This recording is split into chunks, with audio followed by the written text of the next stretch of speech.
Luis, cuando quiera pueden empezar. Okay. Well, hello, good afternoon, good morning, everyone. Thanks for joining us today for the last session of our webinar series in 2024. This is the Latin American Policy Dialogues. We are honored to have with us today Rodrigo Valdés, Director of the Western Hemisphere Department of the International Monetary Fund. Rodrigo will present the main findings of the latest Western Hemisphere Outlook, which was published in October, so still very fresh information that Rodrigo will share with us today. Rodrigo will speak for about half an hour. After that, I'll open the floor. I would just ask those of you who would like to ask a question or share a comment to please use the chat option that you have on the screen. We'll collect those questions and then Rodrigo will address them in succession. So thanks again for those of you who are joining us today. A very warm welcome to you, Rodrigo. We are delighted that you could join us today, and the floor is yours. Thank you, Luis, for the invitation. Thank you for the OECD for organizing this. It's an honor, as always, to be able to give you some of the insights from our side about the region. In this presentation, I want to, as you mentioned, it's a presentation that we do in the department once a year. It's our regional report. And in this occasion, let me go very quickly through some global environment that is relevant for the region, some recent developments. Then I will jump to the outlook, our forecast and risks. And then probably the most important part is the policy recommendations that we're pushing and continue to push with this report. In general, we'll be focusing on 7 countries, which are about 85% of the regional GDP, which we call LA7, which basically are those countries with very clear inflation targeting regimes, fiscal rules, independent central banks, flexible exchange rates, etc. Of course, there are others in the region that are very interesting, some with programs. I will barely touch on those. We can discuss more in the Q&A part. So let me just first starting with the global outlook. Basically, at the fund, we haven't revised too much the global outlook in the 3 last rounds of forecast. Here on the left, you have different vintages, and basically we have a very small deceleration towards next year in the last round. But globally, the economy is still growing around 3% and a bit, no? And sometimes we say 3.2, 3.1, but not a lot of action there. What there is a bit more action is that this average that has not moved too much has behind quite a bit of different cyclical positions in the largest areas. Here we have the US a bit overheated this year and gradually going into normality. And the other side is China with quite a bit of an output gap that is gradually closing. And the Euro area closer to potential, but still with a very small output gap. So here what we have in our baseline is this more convergence of cyclical positions of the different economies. In this environment, inflation has been trending down, normalizing. You have seen this everywhere. Although we have to say that the last part of this inflation is not fully there yet. No, there is some progress in some areas. For example, the Euro area probably is closer to target. The US closer than before, but not there yet. And that has had implications for monetary policy prospects, especially in the US. These developments in inflation, the strength of the economy, but also perspective of what will be the next round of policies given the change in administration, has produced expectations of cuts that are less intense monetary policy rate cuts that are less intense than before. So this is after the Rio, no? But the last round of expected monetary policy has an endpoint that is slightly higher than what we had in October, which was deeper than what we had in April of this year. Overall, however, I would say that the global environment is pretty okay for the region. If you look at commodity prices have been trending down a bit, but they are slightly higher than pre-pandemic. They went up after the pandemic, but still are levels that are not bad at all for the region. And this you see in the different commodities that are key for the region. And in the financial sector side, really, after a couple of years of very low issuance and slightly higher sovereign spreads, 2024 will close with quite a bit of strong issuance and spreads that, again, are close to what we had pre-pandemic. So overall, I would say that, as I mentioned, the global economy is not a global economy that is producing headwinds to the region. On the contrary, I would say is more neutral, more normal. Recent developments in the region. First, in this LA7 group that I was mentioning, this group of countries had a pretty quick rebound after the pandemic, with growth rates north of 3.5–4%. That GDP growth has been normalizing in the last few quarters, and we're back to 2.5, really, which is a bit of concern. And I will come back to this as probably the most pressing difficulty that we have, is that potential output growth is just that, no? So that, I think, is testament of the problems, that we are basically in normal times growing so little. Now, this normality at the aggregate level for these countries actually has pretty different cyclical dynamics in the last few quarters for different countries. Let me, on the right, just start from Paraguay, Peru, and Uruguay, which rebounded from COVID, but then they suffered quite a bit of climate shocks, and just now are going back to normal. So these three countries really were below potential for a while.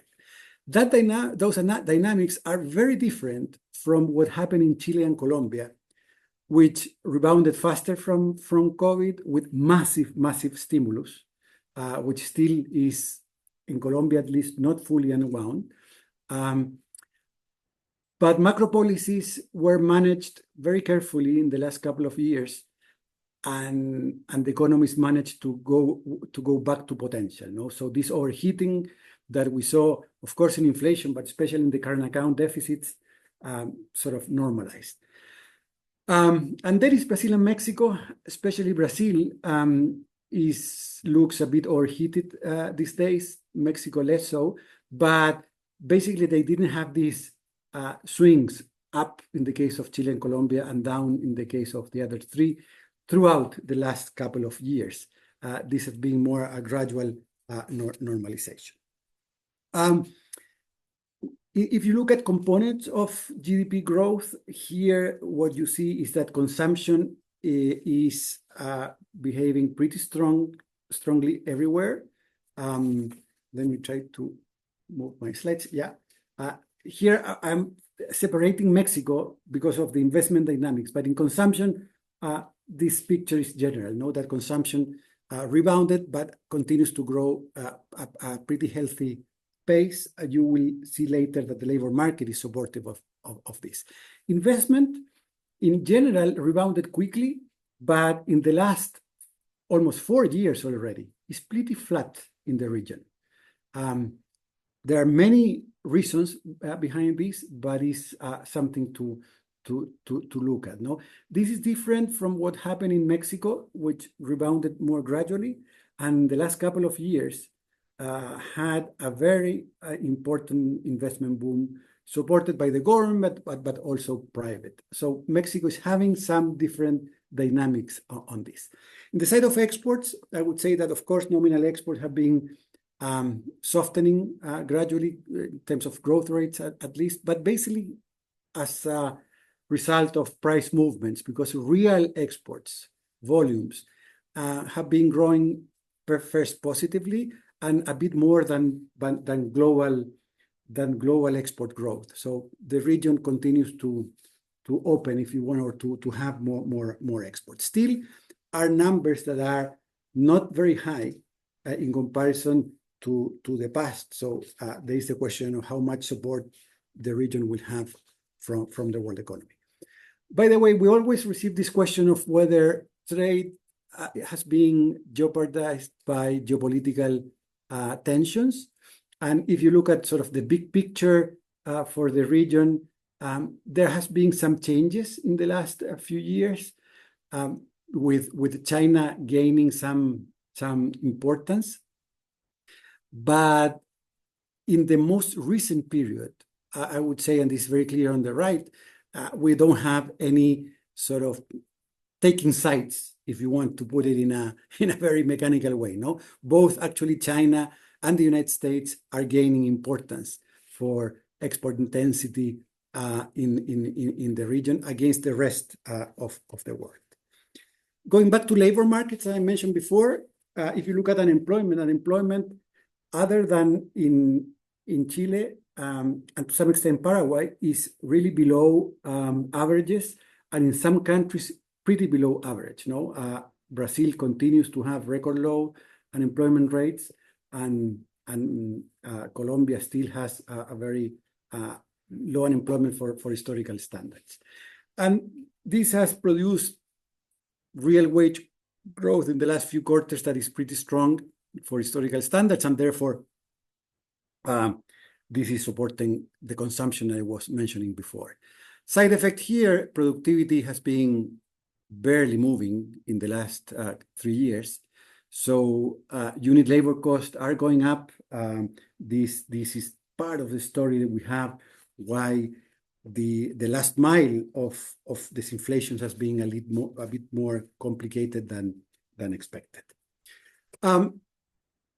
A very quick look at labor at the banking system. The banking system continues to be pretty robust in the region in all the metrics, and after some softening of credit growth last year, this year we have seen a pickup on credit growth and pretty strong. Especially the corporate sector that was sort of very flat now is growing, and consumption credit continues to be quite strong almost everywhere.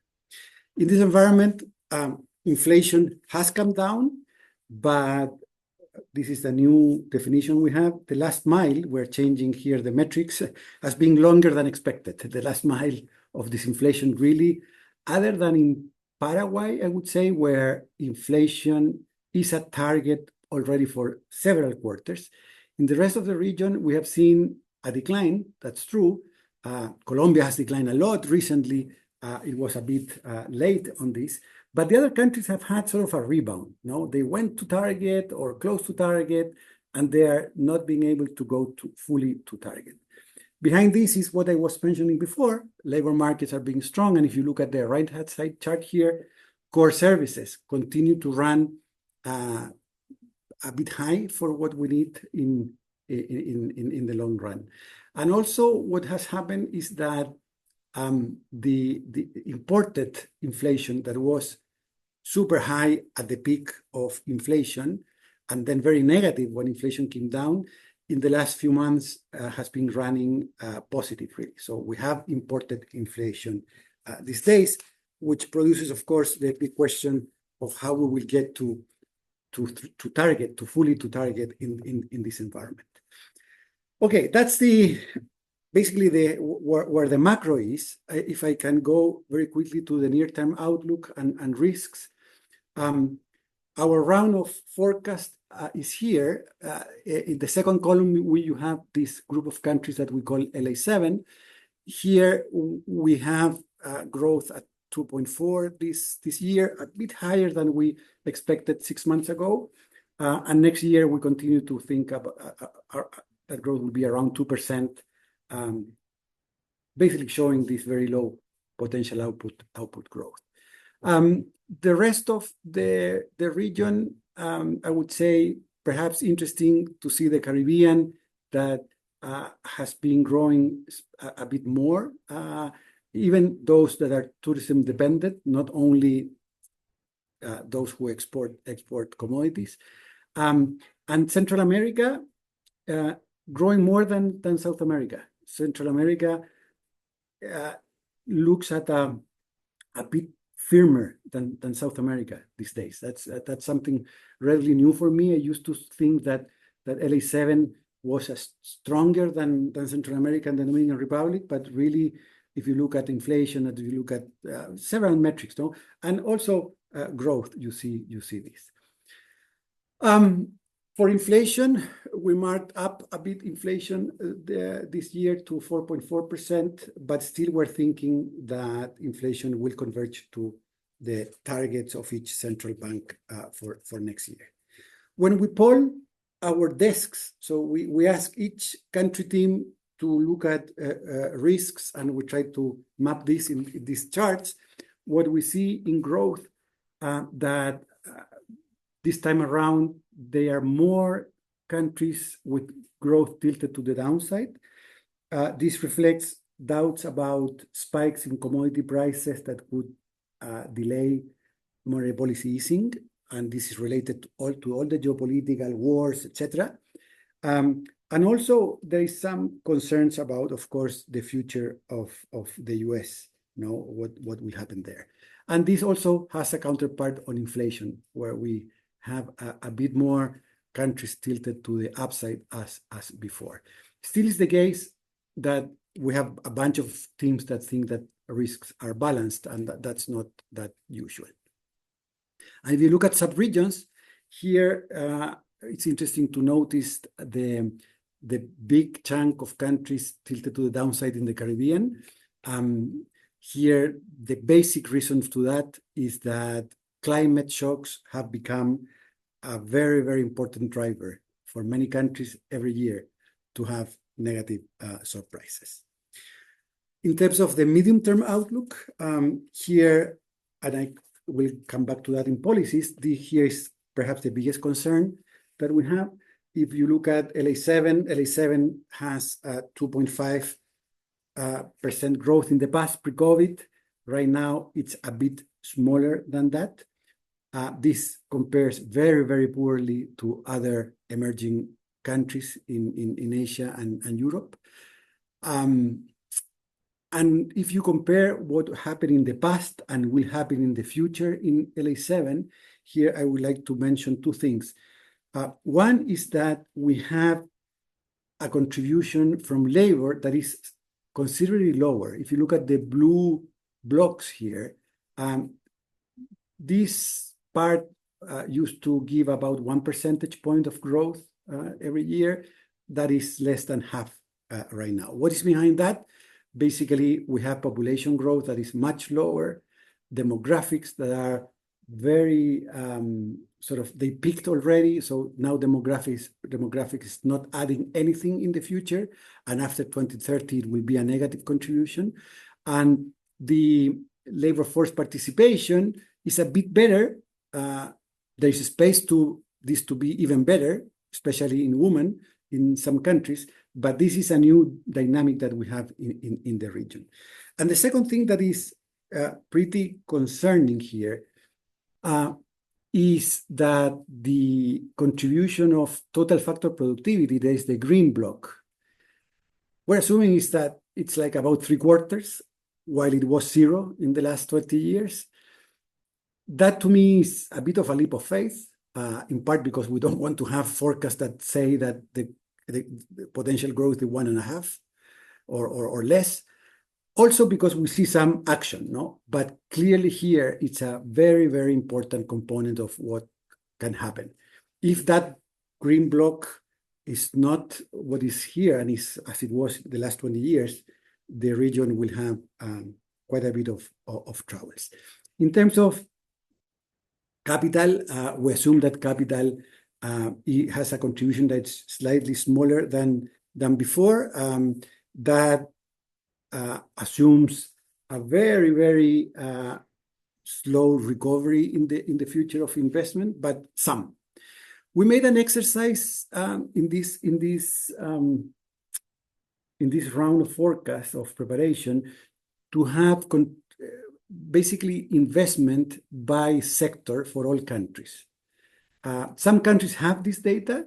Others, we did the work for that, and it's here. What we see, and what really has been happening is that depends on the sector, But what is worries me particularly is that mining has not taken off yet. Okay, and in theory we have a lot of opportunities there, and that is complicated. Construction has a lot of cycles, so I don't mind too much to have a negative contribution this year, and perhaps the other part that is relative, that in manufacturing we don't see much happening either. Finally, on this part of long term, if you look at total factor productivity, I mentioned we were very optimistic. Well, it's not that we're super optimistic. It's that just we are expecting this to be flat, okay, in relative to the US. The other regions have a positive dynamic with respect to the US. We are just assuming that the long-term trend that we have here of declining stops. That should be enough for what is our baseline, but it's not a given, as I mentioned. If you look at correlates to this, what is behind, which is very important, informality seems to be a very important driver of this.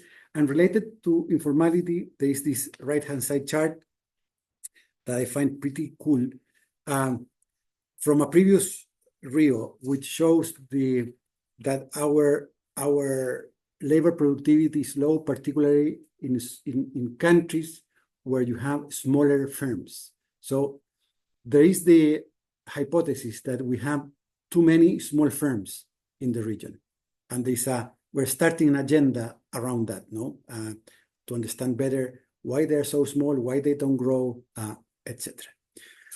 With that, let me move to policies.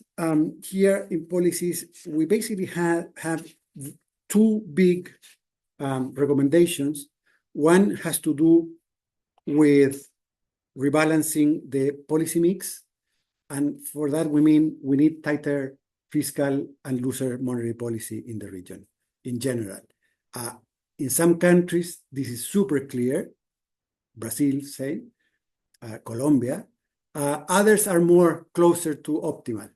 Paraguay is already there. Chile is getting closer. Why we think this is correct? Well, first, because of just debt levels and debt dynamics. Debt increased pre-COVID. During the pandemic, it increased and they dropped. But now debt has been growing again.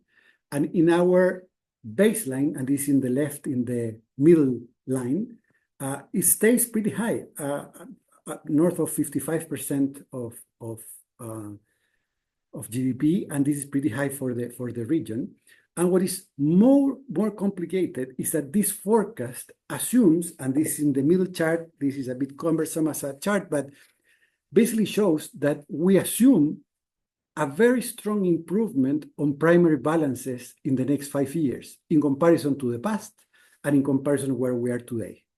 So to achieve this stabilization, you need to adjust considerably, and that is a minimum. And if we look at what is behind what we're expecting behind that dynamics, of course, GDP growth is a big disadvantage in comparison to other countries, and also that we have real interest rates that are much higher, reflecting in part that the region needs to have lower debt ratios to sustain lower interest rates. We're a bit worried about the elasticity of fiscal policy. On the left, you have our own forecast 1 year ago for the structural primary balances in the region, and what we have today. And basically, it's my diet, this. I'm postponing strongly when to start. No, so we were assuming that we will have quite a bit of in 24, quite a bit of consolidation, and actually the primary structural worsened a bit. And we're promising that in 25 we will have the dieting, but let's see what happens.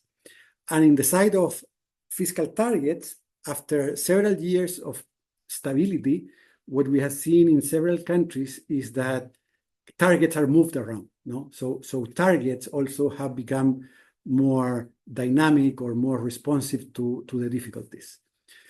More structurally, we continue seeing ample space for revenue mobilization in all countries but Brazil, where in the rest of the region, really, we have very, very low tax ratios for what would be a standard given the level of income.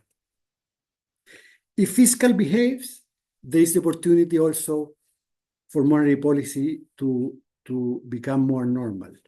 Let me stress here that the region was super agile to increase rates, started to cut rates early on, but a group of countries have today interest rates are pretty high for historical standards. And you can see this on the right-hand side chart, where you see ex-ante real policy rates, just policy rate minus 12-month inflation, and where inflation is. And that is compared with other episodes of inflation. And today we have real rates that are huge, much higher than at the peak of other periods of inflation, where inflation was higher than what it is today. So there's a mismatch between monetary policy and inflation that is probably a complication going forward for many reasons. And most likely one part of that is needed here is a fiscal adjustment for these two to be able to be normalized. There are a few other things around monetary policy. The terminal rate estimates are much higher than what monetary policy was in the past, so this is reflecting the same. And also I would say that inflation expectations, although are much better behaved than 1 or 2 years ago, they are not there yet fully. No, so again, there is still some work to be done in monetary policy.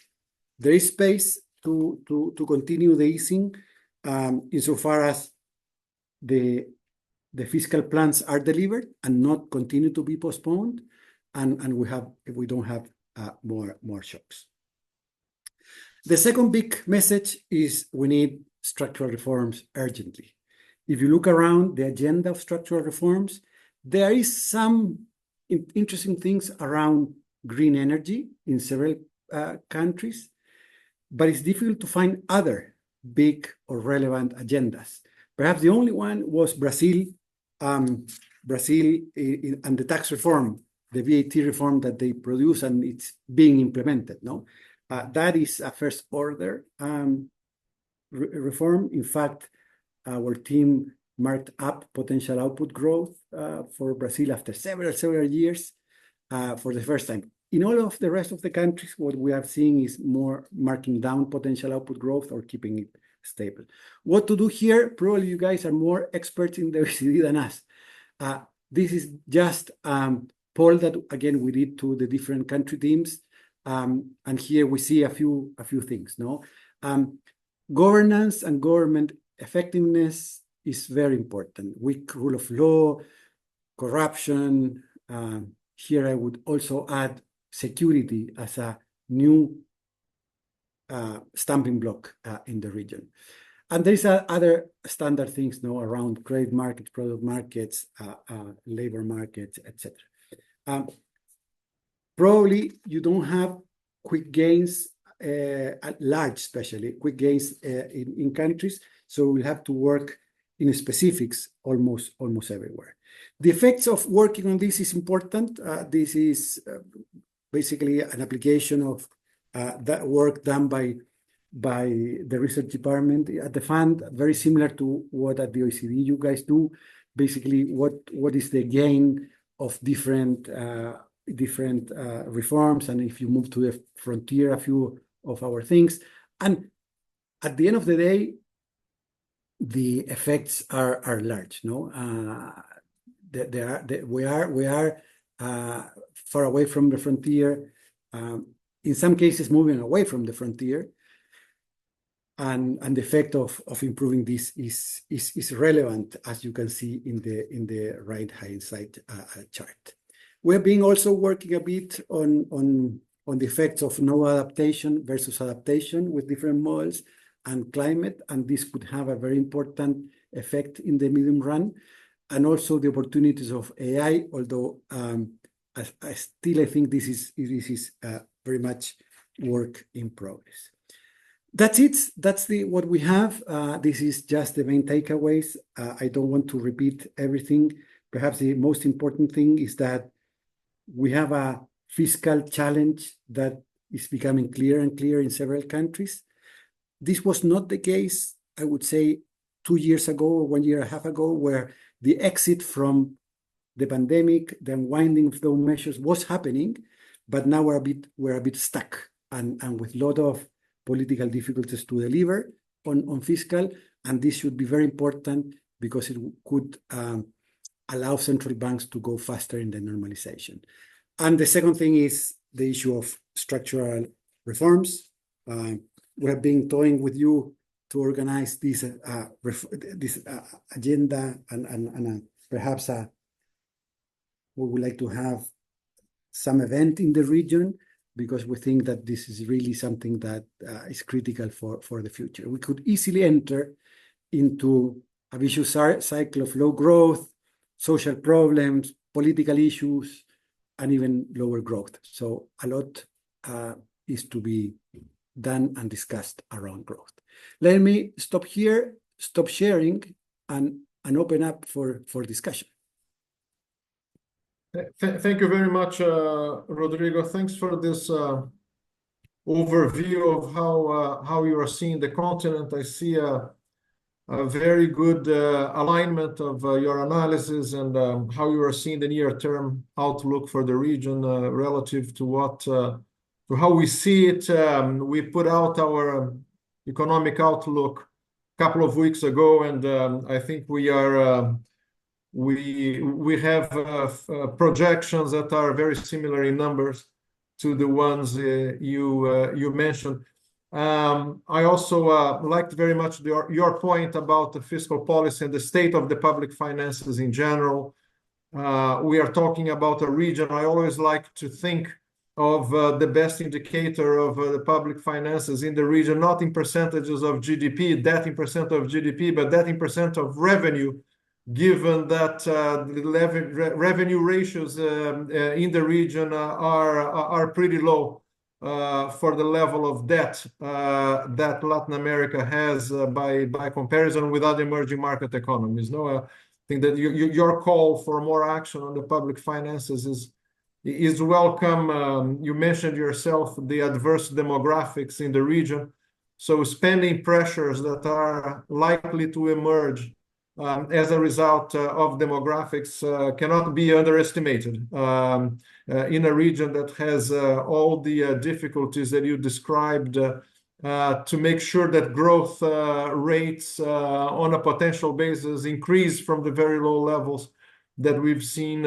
over the last 2 decades or so. So very, very important points there. But I don't want it to be too long here. We have a couple of questions. Let me also take the opportunity to remind the colleagues, if you'd like to add questions or comments, please do use the chat option in Zoom. But one question from Ana Aguilar, that asking you, Rodrigo, about reference rates in Latin America. Are they higher than in past monetary policy cycles? And how it relates to fiscal policy in general? She also asks, is the relation, the effects of the public finances the reason why rates may be higher this time around than they've been in previous cycles? That's a very good question. Our sense is that first, neutral rates probably are a bit higher in the world economy. So, and we don't know that level. No, it's moving around. And that's a first thing, no? That is a global component around this. The second thing is that none of the countries really have gone through producing significant slack after the tightening. So it's very difficult to envisage sort of low rates just because economies have been pretty strong. Labor markets continue to be pretty hot in the region. What is behind this?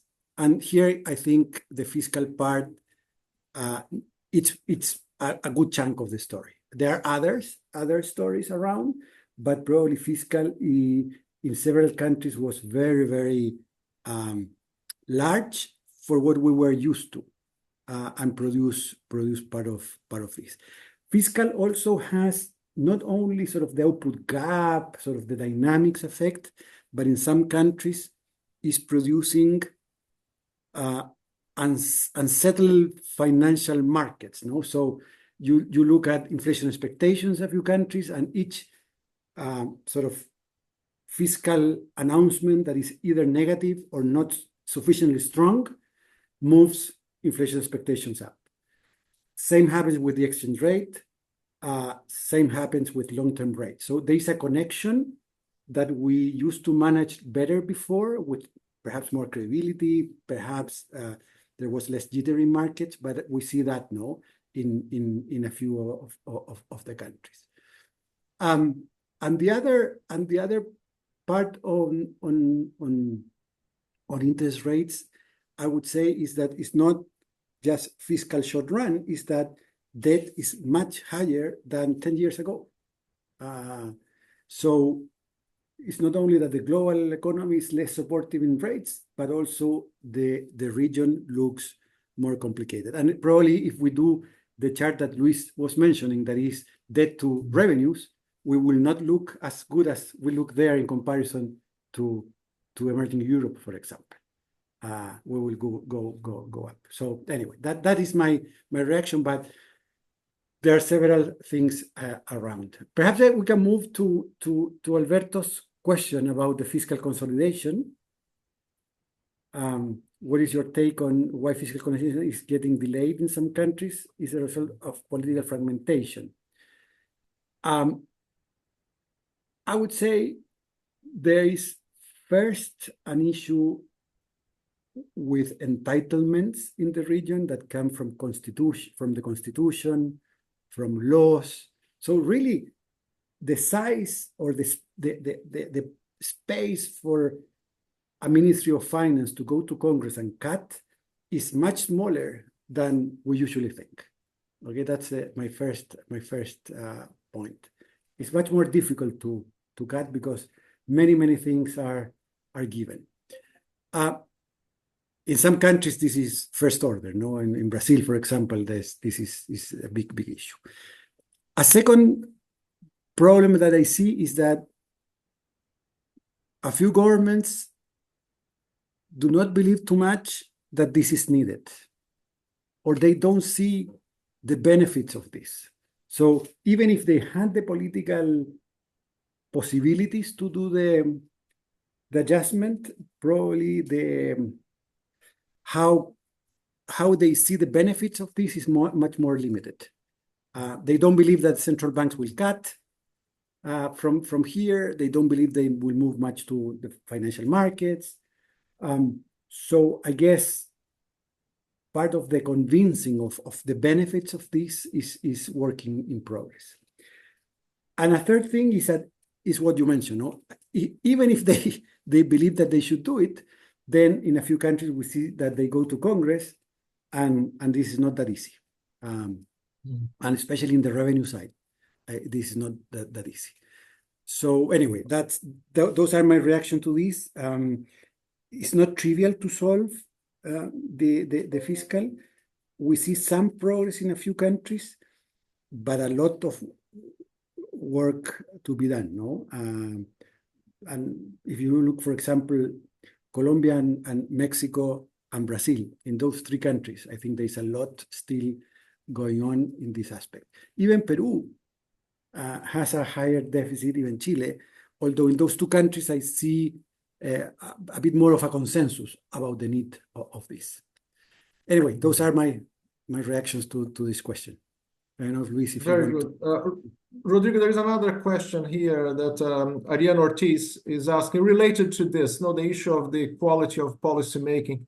She finds that polarization is increasing the risk of sharp policy shifts and then making it difficult to seek consensus around structural reforms. What's your take? Yeah, it's look, I'll say something that is a bit of an exaggeration, but we see too many countries with political systems not delivering, in part because of the fragmentation problem. But it's even more than fragmentation, is that we have to ask why the fragmentation, and we see very little incentives for the political system to create strong majorities. The combination of a presidential system with a lot of fragmentation, a lot of political parties, a lot of proportionality in the voting system, lack of rules of what happens with Congress people who do not behave as a political party, but each one is a party at the end, is producing a lot of troubles. And to move the agenda in that environment is super difficult. Now, having said that, that's not the entire story, because if you look at the agenda, as I mentioned before, there are a few things around climate, but not a lot more really. So we need also from the executive branch a pipeline of reforms that it has to be thicker than what we have. Very good. If I may turn to a point, Rodrigo, that Axel Christensen is asking about the development of local capital markets in the region, especially in the context of pension reforms. You remember how many discussions we had on Chile on this issue. So I think it's a topic that is close to your heart. What do you see as the risks there of increasing dependence on foreign sources of funding investment in the region? But perhaps more broadly on capital market developments, what's your take? It's super important to acknowledge that countries which developed capital markets in the last few years, last couple of decades, let me put it that way, or 3 decades in the region, and also open up and develop their export sector, did pretty well. I'm thinking of Peru, I'm thinking of Colombia, I'm thinking of Chile. We need to tell the story of countries where really we had more than a decade, and it's in different times, but really high growth. Unfortunately, those countries are right now a bit undistinguishable from the rest of Latin. And if you look what has been going on in those countries, well, many things, no? One is that the political part has been less able to deliver on reforms. Export-led growth was a bit put to the side. And the other is what Axel is mentioning, no? That local markets developed quite a lot, and in the last few years, they have been under stress for different reasons. It's not enough as a story, let me put it this way. Unfortunately, it would be easy that if you have deep local markets, you will develop, but it's something that clearly helps. And what we see in the region right now, given what has happened with the different basically private pension systems sort of problems, is that have been under threat, and it's very clear that there is more external debt at the end in several of the countries, and that's not great. It's not enough external funding. That's very clear. You need local savings, and the way to really put to use those local savings is through local financial markets for this to work. And we're worried that that's a big under stress right now. Mm-hmm. Indeed. Rodrigo, Paula Garda is asking a question on informality. Very interesting chart that you showed on the links between informality and productivity. She is asking, that also may be a reason why small firms fail to grow. In which case, what should governments prioritize to help firms expand and transition to formality? Then let me start with a hypothesis and then move to policies. But the hypothesis is that in the region, and this is not only Latin, other countries, Southern Europe, for example, have this thing too. There is a view that by having a lot of small firms, you are sort of doing social policy. So you use social policies through firms, and you tend to give special treatment through taxes, special treatment through different ways, probably just forbearance of labor laws to these firms. And it makes very expensive to grow, very comfy to be small. And that sort of deep discussion about what's the role of small enterprises, I think is something that we need to discuss more. Of course, this connects to where is productivity coming from. Is dying firms and new firms? Is within firm growth? How much of misallocation is there, etc. No, but the first discussion is more this political one. No, that probably 10 small enterprises together merged in some way may be better than 20 small ones. That is the first discussion. It's more of a hypothesis type, but I think if we don't move around that, it will be very difficult to change. Once that we understand that, we need some more data, more analysis to see where is the possibilities of more growth with micro data. And then you have to go to the, I would say, the vast number of things that we do that make very easy to be small and very difficult to grow. I'm particularly worried about helping firms to survive more than what is socially optimal. Because the creation and destruction part, I think the churn of firm is too small at the end of the day.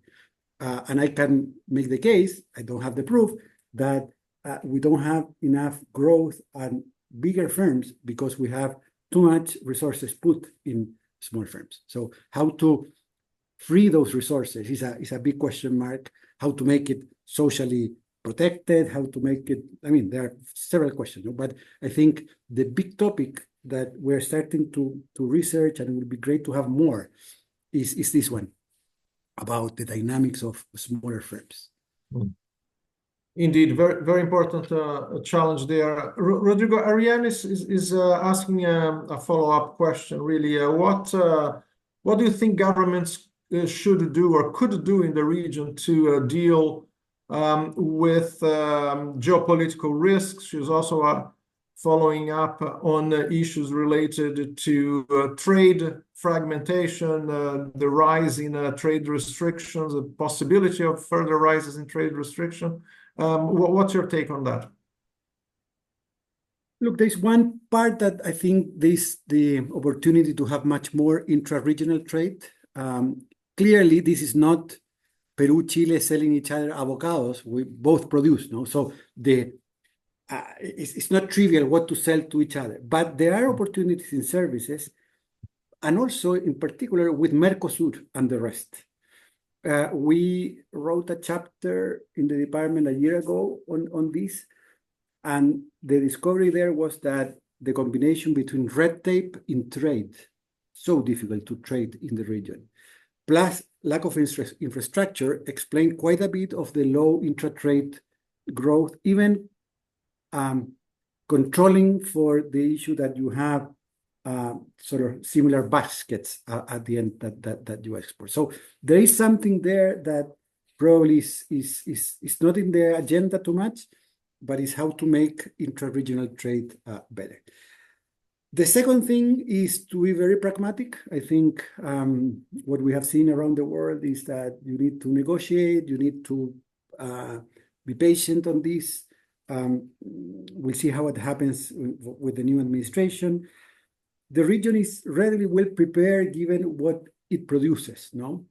Mexico is a case that is in itself a bit different, but I don't see a lot of direct risks of tariffs to basically the commodities. But of course, there will be some other spillovers from if there are tariffs to third countries who produce with the commodities that we export. And there we will have to be very nimble to try to find ways to get directly to the production. It's a big topic. It's a big topic that we're starting to think trade was important, but was not that high in the agenda the last few years. And I think it will come back to be very, very, very important.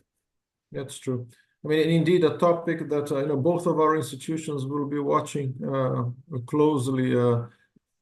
If I may, Rodrigo, probably following up on the issue of the external competitiveness of the region. You mentioned one of your charts, the rise in unit labor costs, obviously with low productivity and the increase in real wages over the last or post-pandemic. How do you see developments in this area going forward? Are you concerned that this may be one reason for a loss of competitiveness at a time that that there is so much policy uncertainty in the world that may add another headwind to in this area for the region? What's your take?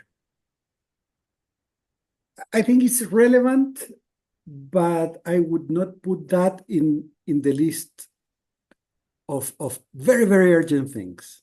At least one, I am more worried about the difficulties to be able to have large investment projects related to exports. We see too many countries where the possibility of doing mining, for example, is becoming close to impossible. Local communities, environmental processes that may be very, I mean, they are needed, and I don't want to sort of relax standards, but what we see is that it's becoming super difficult. And in Colombia, in Peru, in Chile, so all this green transition opportunity, I think I would put that as priority one. Now, we can do that and also look at wage dynamics, exchange rate dynamics, and productivity, for sure. But if I had to choose one thing, I would say that's one. And a second one is that I believe that rule of law, more generally, and especially predictability of rules, also has suffered, and that is also producing problems. So we mentioned before the fiscal, no? And the fiscal is there, it's a complication. Sovereign risk premiums are not so high.